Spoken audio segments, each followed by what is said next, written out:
dapat wholesome to. Expect nyo na talaga namang palaban tong pelikula na to. At pag sinabi kong palaban, may pinaglalaban din ang istorya nito. So marami kayo kailangan abangan.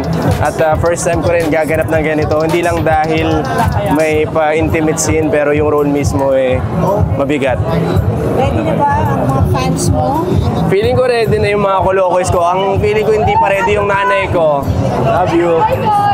Andiyan sila Paolo, sila Tito. Oo nga full support. Si Kuya Pao, Buboy, tsaka si Kuya Betong, tsaka lahat ng mga tropa ko. So, sobrang happy ako na mapapanood na nila. At kabado ako at the same time. Pero ayun, maraming salamat sa inyo. Love you. Napadaan lang ako hindi ko alam.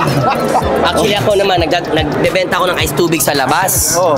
Tapos nakita ko yung Your Mother's Son ay airing ngayon. Ngayon. Kaya naman napadaan ako. Kaya pala, ako naman nandito makikikain po. Wala kasi kaming pagkain sa bahay Kaya nakita ko may event, makikikain sana ako. Hindi, pero siyempre, we're here to support Kokoy. Yes! We're very proud of him. We've heard a lot of good things about the movie, kaya gusto namin supportan si Kokoy. Kokoy pa, yab na yab ko yan. Ano in-expect nyo na mapapanood? From the title Ako, in-expect ko yung mga ano. Ako in-expect ko yung anak at saka yung nanay. Nanay. Kasi sino nga ba yung mother's son? Oo. Basta ako, kinakabahan ako. Yun lang yun. Kasi first time kumanood din. First time. Yes, oo, pati percent nagsama-sama lang sa supportan. Sama-sama tayo. Kinakabahan ako para kay Kokoy, pero mas kinakabahan ako sa gagawin ko pagkatapos manood.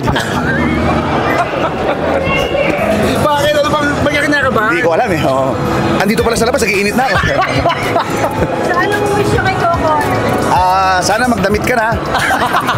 Oo, ako na nahihiya Hindi, we wish him all the luck, of course. Yes. And, actually, Yes, we love you, Kokoy. congratulations. We're very proud of you, Koy. Love you, Koy!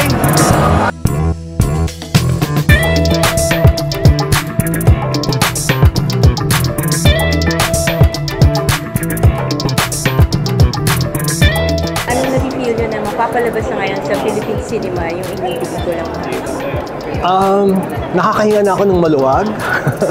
Dahil natakot ako na baka hindi siya maipalabas. Nagkaroon ng pagkakataon na kailangan namin siyang ayusin para maaprubahan ng MTRCB at sobra ako nagpapasalamat na maipapalabas siya ngayon without compromising the story, without compromising the integrity of the film.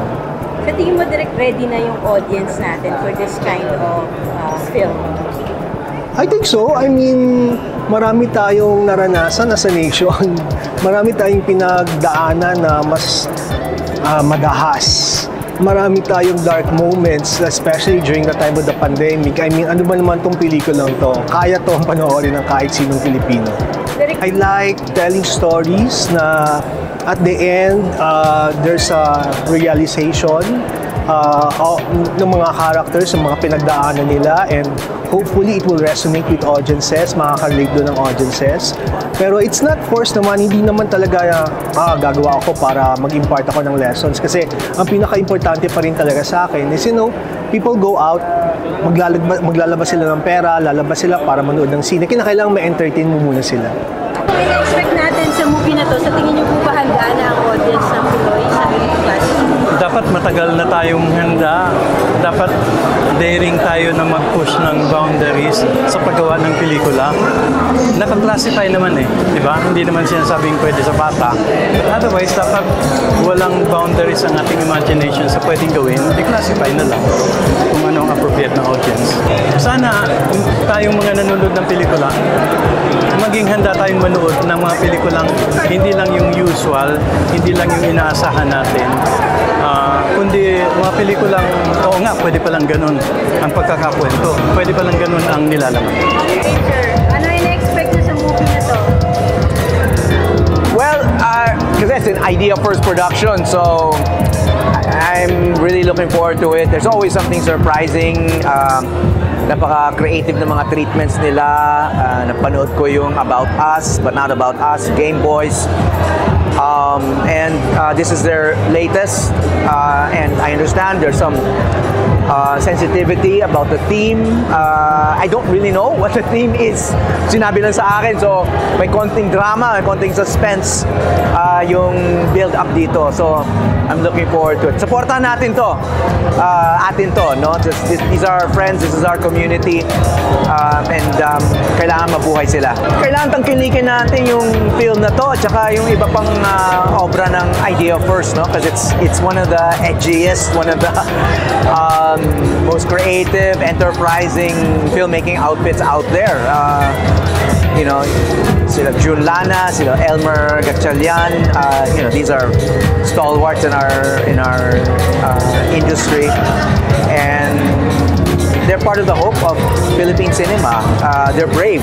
They're willing to take risks. They're willing to be experimental, and we need to encourage that. No? Yung holy grail natin, yung pagiging innovative while making money, right? So, nandun sila. You know, that's what they're trying to do. They're trying to show that creative filmmaking has an audience. Creative filmmaking can make profit and can be a viable way of producing cinema. So let's wish them luck.